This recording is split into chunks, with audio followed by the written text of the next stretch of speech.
Good afternoon, Chef Haley here in the kitchen, and we are going to be cooking up a spring-inspired soup today. It's a little bit funky, but bear with me. It's going to be a snap pea and lettuce soup.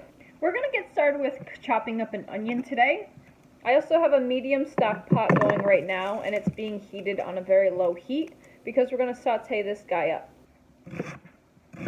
While our onion is softening and sauteing in our stock pot, we're going to break down this cauliflower. Chop off the coarse ends and the leaves here.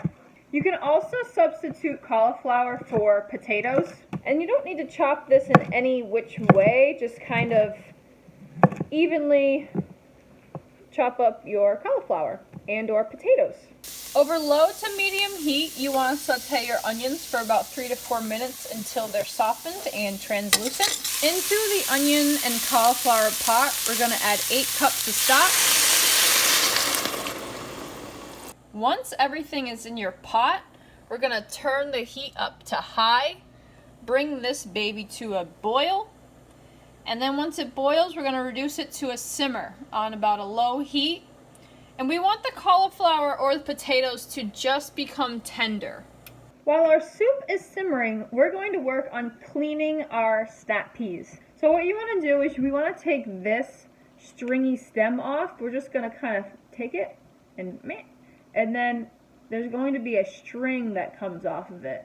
That's not very great to eat because it's very fibrous. So we just want to throw that away. And what you're left with is a very tender snap pea. We need about a pound of these. It's probably about 2 cups worth. Once your peas are trimmed and cleaned, we're going to cut little slices on a bias for our garnish. You're going to take your pea and on a very long bias, we're just going to slice.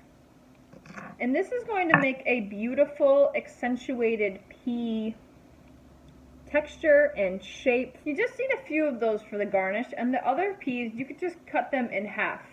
And those are eventually going to go in our soup, and they're going to be slightly cooked, not too much, because we don't want them to lose a ton of their nutrition. We're going to add those at the very end with our lettuce. We also need about 6 cups of lettuce. You could use romaine hearts, iceberg, wild mix. That's what I'm using today. I'm using a lettuce mix that I sourced from the Coastal Foodshed virtual market on the What's Good app. I have some fresh mint. So take your cleaned mint, go from just about the top and pull down. This is going to take off all of the mint very easily from the stem. Bundle them together in a little ball or wrap them, and then you're just going to chop. If you don't have a microplane at home for zesting your lemon, you can totally use a knife to extract that lemon zest. I would recommend a small, sharp knife, and we're just going to lightly, very carefully skim the yellow zest off of the lemon. And we don't need this zest to be very small with the microplane necessarily because it's all going to go into a blender anyway. To our blender, we're going to add all of those fresh herbs right in. We're also going to add our lemon zest and our lemon juice. No seeds, please.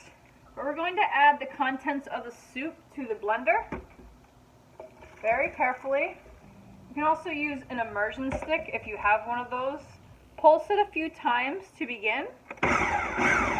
And then you can increase the speed so that it fully blends. Once your soup is fully pureed, it will have a nice smooth consistency. And to that, to add a little bit of richness, we're going to add a 1/2 cup of milk. Any milk of your choosing. To finish this soup, I'm going to add a couple dollops of delicious locally sourced yogurt. I'm also going to add a little drizzle of olive oil because it always looks very pretty. And then we can't forget about our little chopped up spring peas for our garnish. And that's all there is to it. Have some extra lettuce hanging around. If you don't want to make a salad, make a snap pea and lettuce soup. Happy cooking!